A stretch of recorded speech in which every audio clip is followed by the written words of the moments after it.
Hello, it's Jimmy here at the Rise, and we have here a Mazda, I believe it's a CX-5 with a 2.2 Skyactiv engine, which is this.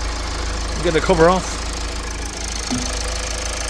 Okay, so here's the engine, is what we're looking at.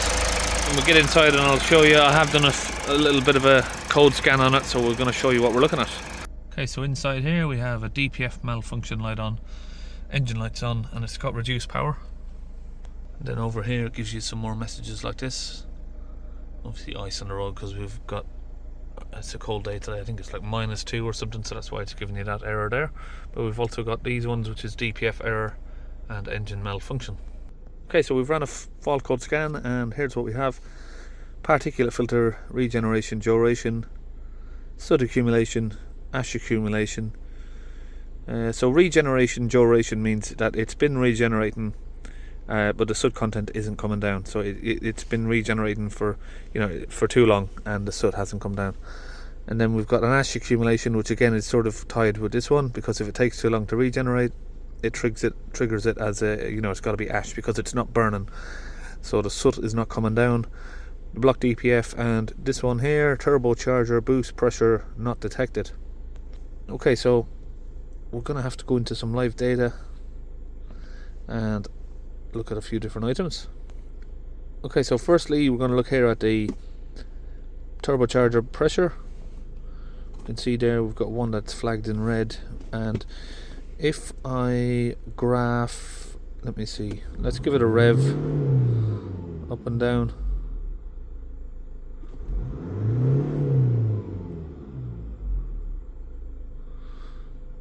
Now if we graph this one,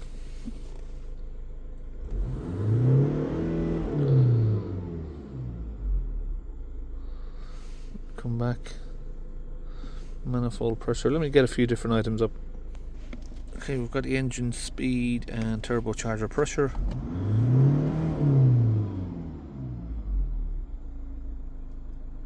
You see this one is taking, it's actually changed a little bit, but it's taking a little bit longer than it should do to come down.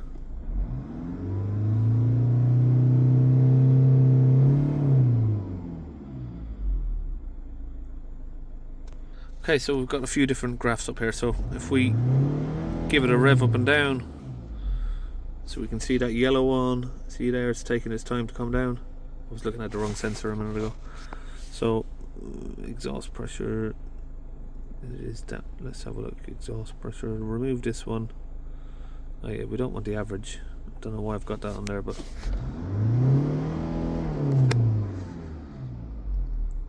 you can see there it's taking about 4 or 5 seconds to come down and level out.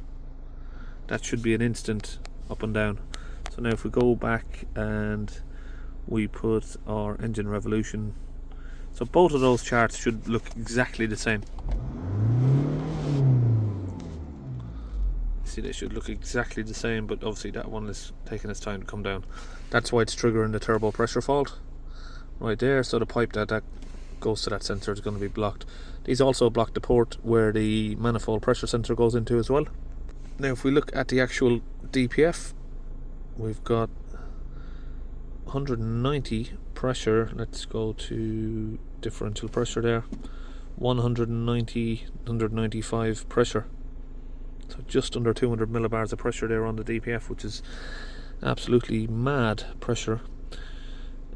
But the problem is because this has only done 50,000 miles, it can't be ash accumulation. So maybe the DPF is damaged. It could be.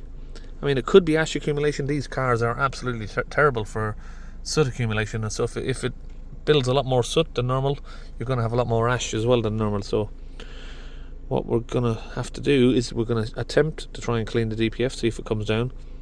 But obviously because we've got regeneration, duration codes and ash accumulation codes, that tells me it's attempting to try and clean it, but it's not working. In regards to regeneration data, that's all we can find there. So it's done, telling you how many number of DPF regenerations isn't really helpful really, but Distance since last one is 163 miles, which is surprising. I thought it would be a lot shorter than that. Because if it's got ash accumulation, usually they try to regen. Well, saying that, the engine light's on now, so it's not going to regen while the light's on, so that's probably why it's taken so long for the last regen. But if we clear the code, you'll probably find that the next 2 or 3 regeneration processes would happen every sort of 10 or 15 miles, maybe 20 miles.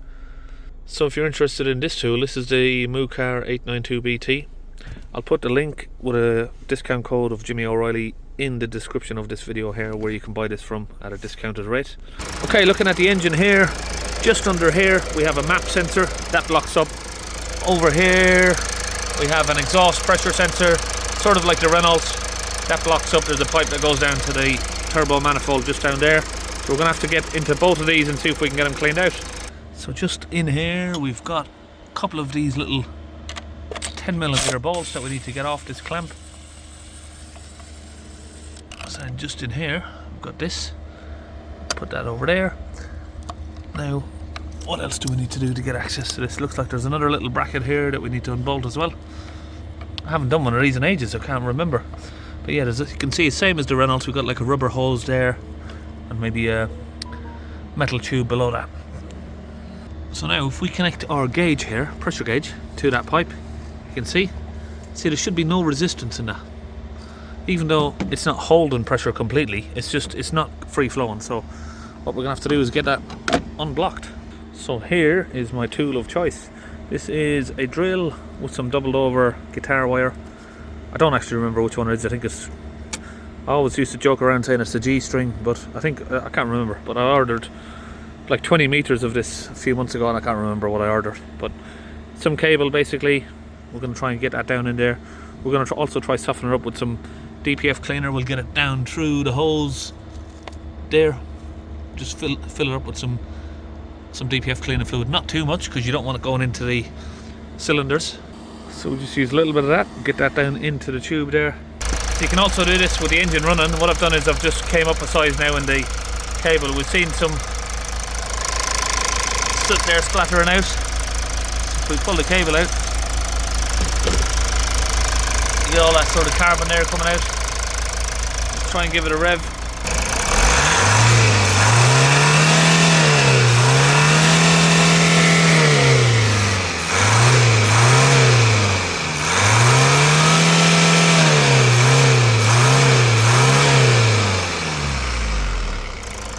Okay, so we seem to have got that unblocked.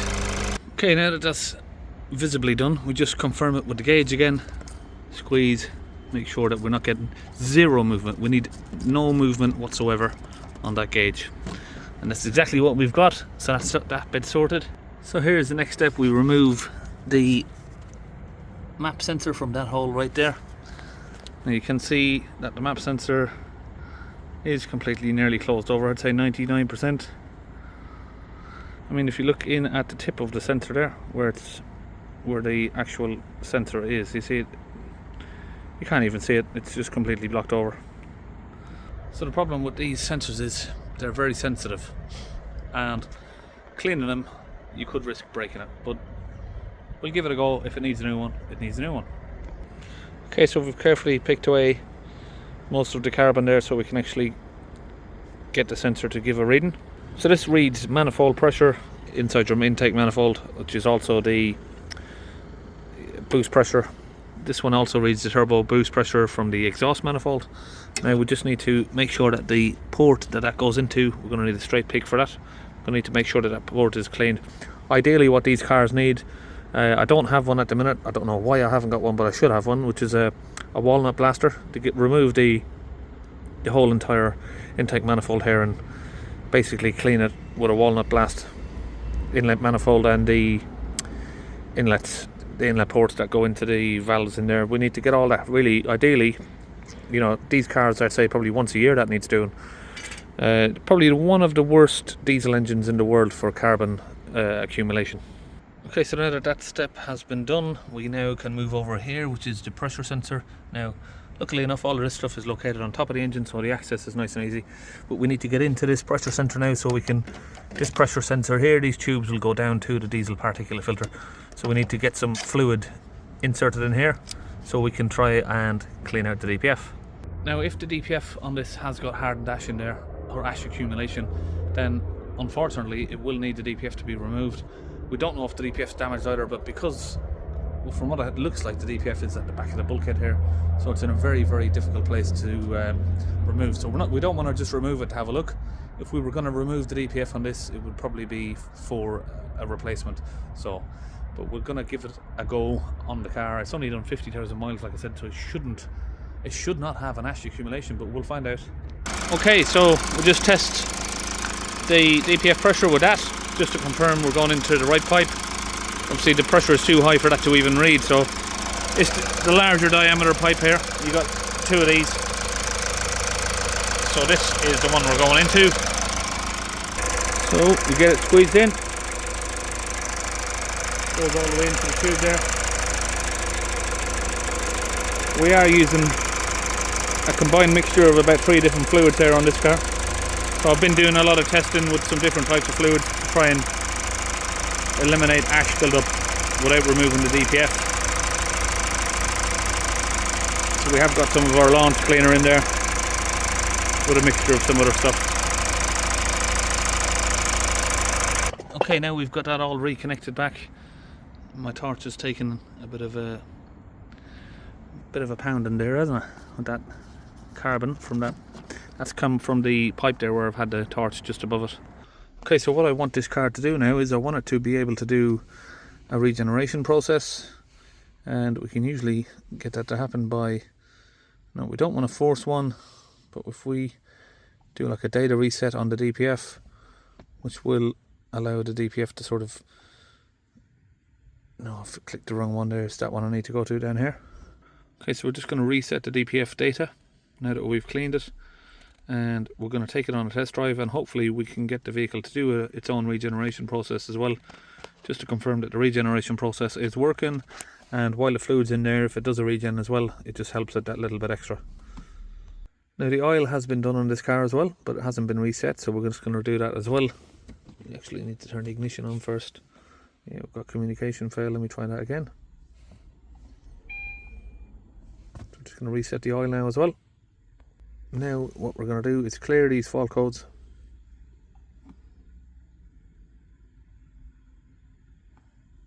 Just check if all of them have cleared.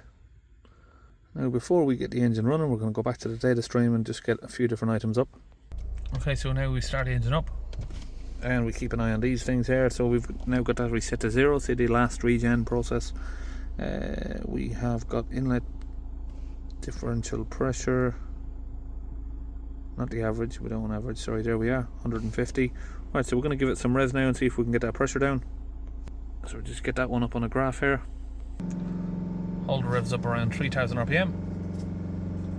We will get a lot of steam, so that's not smoke, it's not combustion smoke, it's steam from a hot exhaust and obviously wet fluid.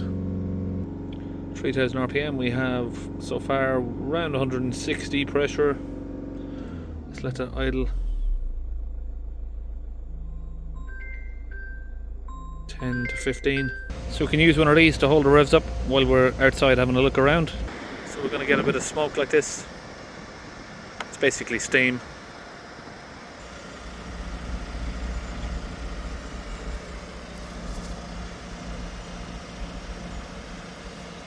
Okay, so engine idling, where we are now is DPF pressure 4 millibars 4 HPA, and I have taken it on a couple of miles, like maybe 2 kilometers or so, well 1.5 kilometers drive.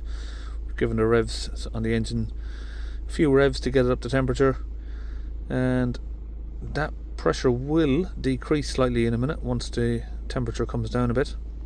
3000 RPM, we have 46 to 49 millibars of pressure. So that is a good, nice, healthy DPF.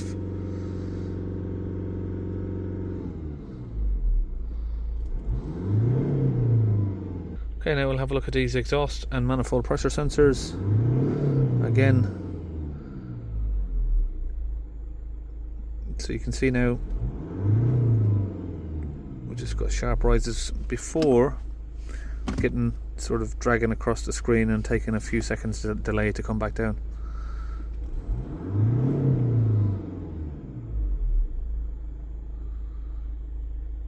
So it looks a bit better. What's that purple one? Manifold absolute. So that's the manifold pressure sensor. Slight delay on the manifold pressure sensor still. Might need a new one of those in the future, but we'll see how it goes. You can see that purple one there. Slight delay on it there, but the one that we were having the delay on obviously was the exhaust pressure sensor one that we unblocked. Now obviously I think it's quite a good result. We've got the DPF clean, we've got the pressure sensor unblocked, and we've reset the oil. I think it'll be okay for a while, but with these Mazdas there is no permanent solution. People always ask, what's the permanent solution? There is none. Particularly with these type of cars, you'll probably have to do this sort of job once a year. But in this case right now, we have a good result. It's all repaired and looks like it's all done. So we could have it on a little test drive and then see how that goes. So that's the DPF there, which is idling between 4 to 6 millibars. So is that Mazda now. We're all finished on that. See you in the next video.